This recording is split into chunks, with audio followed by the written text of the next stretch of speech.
అందరికీ నమస్తే. తెలంగాణలో అధికారంలో ఉన్నటువంటి కాంగ్రెస్ పార్టీ 6 గ్యారెంటీలు ఇచ్చింది. 6 గ్యారెంటీలో ప్రధానంగా ఇందిరమ్మ ఇండ్లు ఒకటి. ఇక కేసీఆర్ డబుల్ బెడ్రూమ్లు కట్టిండా బాబు, అంతా ఆగవాగం. అది కాంట్రాక్టర్లు ఎక్కువ పైసలు తిన్నారు. తర్వాత కాంగ్రెస్ పార్టీ నాయకులకి కానీ కార్యకర్తలకి కానీ ఆ ఇల్లు వచ్చేటటువంటి ప్రక్రియ చేయట్లేదు.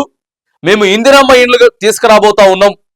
చాలా సువిశాలంగా ఇందిరమ్మ ఇండ్లు ఎటువంటి భేదాలు ఎటువంటి భేషజాలు లేకుండా బాజాప్తా అన్ని వర్గాల ప్రజలకి పార్టీలకు అతీతంగా ఇందిరమ్మ ఇండ్లు ఇచ్చేటటువంటి ప్రయత్నం చేస్తామని చెప్పి ఎన్నికల కంటే ముందు చెప్పిండ్రు. ఒక్కో ఇంటికి 5 లక్షల రూపాయలు ఇస్తాం. ఆ తర్వాత ఇంటి స్థలం లేని వాళ్ళకి కూడా ఇంటి స్థలం ఇస్తాం. 250 గజాలు ఎవరెవరైతే తెలంగాణ ఉద్యమకారులు ఉన్నారో వాళ్ళకి 250 గజాలు ప్రభుత్వమే ఇచ్చి ఇందిరమ్మ ఇండ్లు వాళ్ళకి ఇస్తుంది అని చెప్పారు. వచ్చుడుతోటే 3 నెలల్లోనే, కేవలం ఒక 100 రోజులు అనుకోండి, 100 రోజుల్లోనే ఇందిరమ్మ ఇండ్లు ప్రారంభం చేస్తాం. ఇదిగో మొదటి దశ, అదిగో మొదటి దశ అని చెప్పి అప్పటి నుంచి చెప్పుకుంటూ వస్తున్నారు. అవునా కాదు? ఇది వాస్తవం. ఎన్ని ఇళ్ళు ఇస్తామని చెప్పారు? నియోజకవర్గానికి 3500 ఇళ్ళు ఇస్తాం. 119 నియోజకవర్గాలలో లబ్ధిదారులను నిష్పక్షపాతంగా పారదర్శకంగా ఎంపిక చేస్తా ఉన్నాం. ఆడ ఎంపీడీ వాళ్ళకి బాధ్యతలు ఇచ్చినాం. ప్రత్యేకమైనటువంటి ఆఫీసర్లు ఉన్నారు. ఇంకా ఏంది అని చెప్పేసి అన్నారు కదా. ఇప్పటి వరకు 15 నెలలు అయిపోతా ఉన్నది. ఒక్క అడుగు కూడా ముందుకు పడలే. ఒక అడుగు ఎందుకు ముందు పడలేదని చెప్తా ఉన్నామనంటే, ఒక్క ఇంటికి కూడా ఇంతవరకు శాంక్షన్ చేసింది లేదు. శాంక్షన్ చేసిర్రేమో, ఈ మధ్యలో శాంక్షన్ చేసిర్రు కానీ బిల్లు ఇచ్చింది లేదు.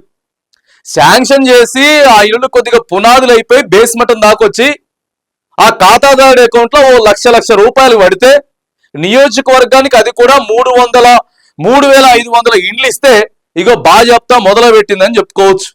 ఆలస్యం అవుతా వచ్చింది. ఇక మొన్న గ్రామ సభలు పెట్టిండ్రు.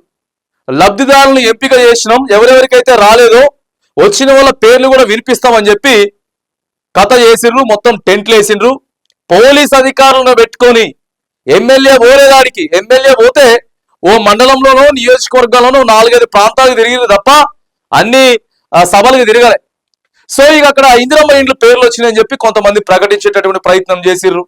రేషన్ కార్డులు కొంతమంది ప్రకటించేటటువంటి ప్రయత్నం చేస్తే అనేక మంది అరే అర్హులకి ఇల్లు రాలేదు, రేకుల చెట్లు ఉండేటోళ్ళకి ఇల్లు రాలేదు, గుడిసెలో ఉండేటోళ్ళకి ఇల్లు రాలేదు, ఆల్రెడీ ఇండ్లున్న వాళ్ళకే మళ్ళీ ఇండ్ల పేర్లు ఎట్లా వస్తాయని చెప్పి లబ్ధిదారులు అంతా కూడా ఆడికెళ్ళి ఎవరెవరైతే పేర్లు రాలేదో వాళ్ళంతా వచ్చిన లబ్ధిదారుల పేర్లని వ్యతిరేకించేటటువంటి ప్రయత్నం చేస్తే ఆడ కొద్దిగా అరే ఇదేదో మళ్ళా రివర్స్ అయ్యేటట్టుంది, మనకి ఇట్లా కాదు కదా, మళ్ళీ మార్పులు చేర్పులు చేయండి, మళ్ళీ దరఖాస్తులు తీసుకున్నారు.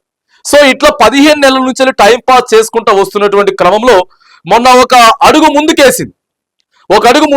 ఏం చేసినటువంటి వీళ్ళు ఒక అడుగు ముందుకేసి ఇక పైలట్ ప్రాజెక్ట్, దీన్ని పైలట్ ప్రాజెక్ట్ గా తీసుకుంటున్నాం. పైలట్ ప్రాజెక్ట్ కింద పైలట్ ప్రాజెక్టు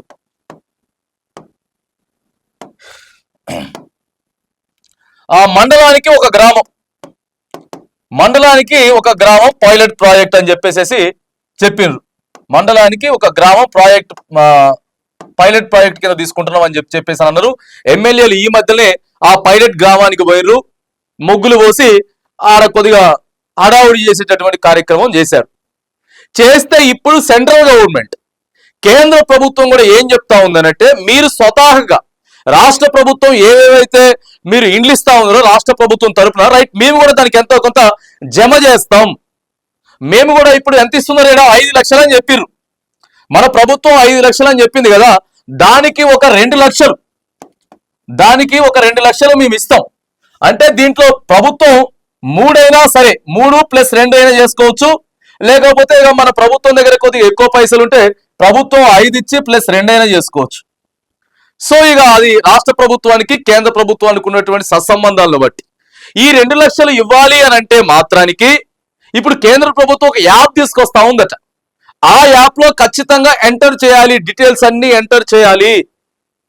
మీరు ఏవేవైతే ఇప్పుడు నియోజకవర్గానికి 3500 ఇండ్లు ఇద్దామని చెప్పి డిసైడ్ చేసిండ్రో ప్రభుత్వం, మీరు మీ దగ్గర లెక్కున్నదో వీళ్ళ అందరి కూడా తీసుకొచ్చి కేంద్రం తీసుకొచ్చినటువంటి యాప్ లో కూడా నమోదు చేయాలా వీళ్ళ డేటా అంతా అని చెప్పేసి కూడా ప్రస్తుతం సోషల్ మీడియాలో వినపడుతున్నటువంటి చర్చ.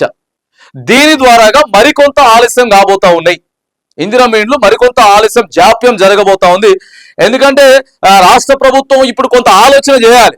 ఇందిరమ్మ ఇండ్లు వాళ్ళు ఇచ్చిన 2 లక్షల రూపాయలు తీసుకుంటే మళ్ళా ఆ యాప్ పోర్టల్ మీద ప్రధాని నరేంద్ర మోదీ గారి ఫోటో ఉంటది, లేకపోతే దానికి సంబంధించినటువంటి గృహ శాఖకు సంబంధించినటువంటి మంత్రి ఫోటో ఉండాలి.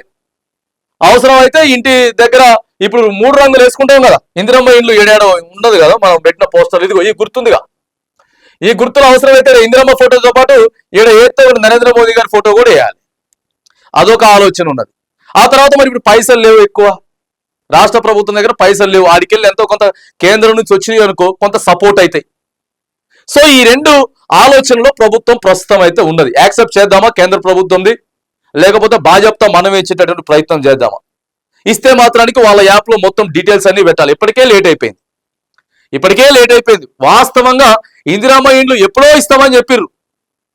ఇందిరమ్మ ఇండ్లు వచ్చిన ఒక 2-3 నెలల్లోనే లబ్ధిదారులను గుర్తించి ఫటాఫటా అయిపోతుంది, ఏమున్నది ఇక బాజాప్తా అయిపోతుంది అని చెప్పారు. కానీ ఆలస్యం అవుతా ఉంది. ఎందుకు ఆలస్యం అవుతుందంటే పైసలు లేవు. అది మనం చెప్తాం కాదు, ముఖ్యమంత్రి గారు సీదా మనం చెప్పిండు, మా దగ్గర ఎక్కువ పైసలు అయితే లేవు, చిన్నగా ఒకదాని తర్వాత ఒకటి, ఆ తర్వాత మంత్రులు చెప్పే మాటలు కూడా అవే కాబట్టి సో ఇందిరమ్మ ఇండ్ల విషయంలో మాత్రానికి కొద్దిగా జాప్యం అయితే జరగబోతా ఉంది. కానీ పైలట్ ప్రాజెక్ట్ కింద ప్రతి మండలానికి ఒక గ్రామాన్ని అయితే సెలెక్ట్ చేసిర్రు.